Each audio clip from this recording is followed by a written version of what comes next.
Why are estate agents really rubbish at prospecting, and what can they do to get better?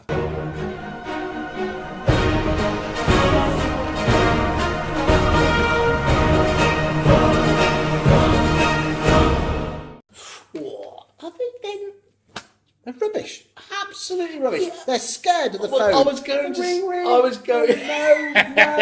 No. Well, I tell you what I did do. I've made myself unpopular with many different demographics, but the one that I was most proud of was making myself really annoyed with the marketing departments, because I would be sit there listening in whatever board meetings. Marketing departments of who? Of the agents, of the agencies themselves. Agency clients, exactly right. And I would be listening to them talking about whatever XYZ campaign they'd want to be doing. And I would very simply say, until you can guarantee to me that you've spoken to every one of your past clients, in your database, what are you even wasting time on something new for? And by the way, just on that one, I love Josh Fegan's critique when he came over last time. Stop talking about them as past clients; they're clients. The timing is irrelevant, isn't it? And there's two elements that go on here, isn't it? You think about it, I've tried to figure out why ostensibly the Aussies are supposed to be so much better, and by the way, they are fantastic, and why the Brits are again critiqued. Well, let's face it, in a sales environment, and it used to be like they used to say, obviously, everyone sold every 7 or 8 years. It's far longer than that. 15 or 16. Exactly, and I mean, Mark from Property Mark was talking about up in Chester, it's something like 26 years or something like that. Well, you're sat there being told to do your prospecting session, because you're going to get the benefits of this. How the hell are you going to get the benefits of this? Where, let's face it, in 2 to 3 years, they might not be at the same firm. This isn't like dentists where you take your clients with you. That is the Australian model. That is the difference, and that's the personal brand and bringing everything else there. So I do find it quite hard to be able to, unless you reward them and commission them right in terms of actually, keeping the data up to speed, having meaningful conversations, segmenting the data for marketing in the right way. So you're rewarding them iteratively all the way. Don't expect this neg to put in the time, because this is where I think you really have to absolutely, that if there was one weapon of mass destruction I see in agency, it's the client services department.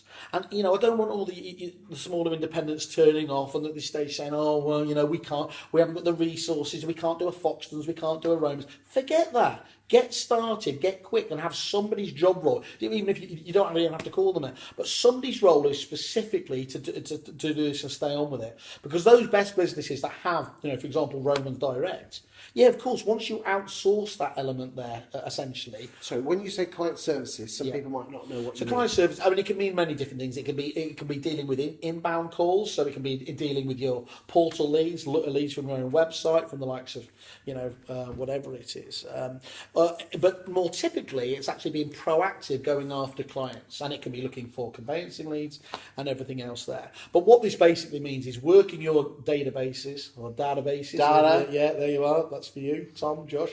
It's working those ones there and doing, and here's the irony, that we've allowed these guys to come over me and say, well, this is what prospecting is all about. Why don't you talk to your past clients? Revolutionary! And yet it is. And it's revolutionary. We do think likes of Tom Panos and Josh Fegan walk on water. I mean, genuinely, I've done it. It's like, I remember the first times over here, but do you know why they're absolutely right? Because actually it's do something. So simple. Saying something simple and doing it there. And everything we were trying to think about in REAPIT, and we were putting in place, we had the new Power Organizer, which was our dashboard. We had specifically prospecting, widgets in there and reminders so that you could work that. And it's so important. In fact, it's the most vital thing, I think you can possibly do. Forget everything else in terms of prop tech and everything else there. If you are an established agency, you have every bit of business already locked away in your books. What? Just pick up the bloody phone. Pick up the phone. Pick up the phone, and I took. Look, I won't say them because actually they didn't do this on purpose. But a couple of these very well-known businesses that created a client services department. One of the biggest benefits, they didn't take agents out. They wanted to get people who weren't scared of the phone. So, that's it. I think you've hit the nail on the head. Most valuers and negotiators are people-orientated people. They're not systems, and they fear rejection because what makes them a good estate agent? What makes them good on the sofa on the free val means that, that hate, that fear, not fear, that gut wrench when you lose the valuation. Well, it's the same when you pick the phone up and someone says no. Yeah. It's interesting. Perry Power. Yeah. You know Perry Power? I do, yeah. He actually has... Good-looking lad. He's good-looking lad, bless him, yeah. He actually has a chap that does all his cold calling for him. Okay, yeah. So he's essentially, this is what And I tell you what, he would make... And the guy would make an appalling valuer. Yeah, of course. He's out. I think this is fascinating. This is outsourcing and specialisation. This is absolutely what it's about here. So in the way that actually Ed Mead's doing brilliantly at the moment with Viewber and the viewing process, there is somebody can actually take that whole thing and outsource it. Concentrate. Don't put your boards up. Well, I think I said Prospect Engine again. This company I've just taken in investment in.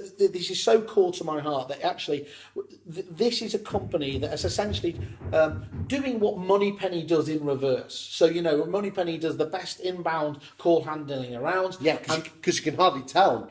They're really hard, Moneypenny, really hard to work out if it's Moneypenny or the office. Yeah, and I think it's always nice, isn't it? You're trying to guess that, but it's a very different. It's the difference between kind of opening and closing. Some of it's passive. Some of you have to have the fear of rejection, and believe me, making 100 and 150 calls a day, some of these up to 200 there, is bloody tough. But one of the things I was going to say is an unexpected side effect of these things is it becomes the best recruitment ground for your actual offices and branches, because what they didn't expect to happen was these young lads, and they were often 18 or 19, some of them would want to go into the branches themselves. So what would happen is you'd set up, the next... This is this prospecting engine firm. So this is just going back to the client services departments within agencies itself. Yes, Foxtons have got a very famous one, haven't they? It's Chiswick Park. It's absolutely, mate. I went in there. I think me and Peter Fenwick, we went to pitch to them, and it was like going into Willy Wonka's chocolate factory. Failed dismally to convince them to buy our software, but we did recruit their head of lettings, which I took as a small victory. But it was just that was. And I do know, for example, people like Romans, they were one of the few companies that they actually respected because they saw them as the pinnacle. Everyone who comes over, when you see the Aussies coming over, the Aussie agents coming over, they want to be taken into these businesses to see how it's done right. And if you can get in there, I would urge you to try and see what Okay, so in a nutshell, they can either outsource it and to a firm with people who will make rubbish estate agents, but I don't mind actually just picking the phone up. And it's not a hard sell. Yeah. It isn't a hard sell, is it? It's the easiest thing ever. It's absolutely... Because if there's some agents out there that actually want to do this themselves, what sort of things do they need to be saying? The call? Let's give some value. Genuinely, don't worry about it. Go and sit in a Josh Figure. Stephen Brown does the best possible. Speak to agency mentors. There is a million and one here. But do you know the most important thing is? Stop over-analysing it. Make the call, because everything I went and saw. There's a guy called James Tostervin in Australia.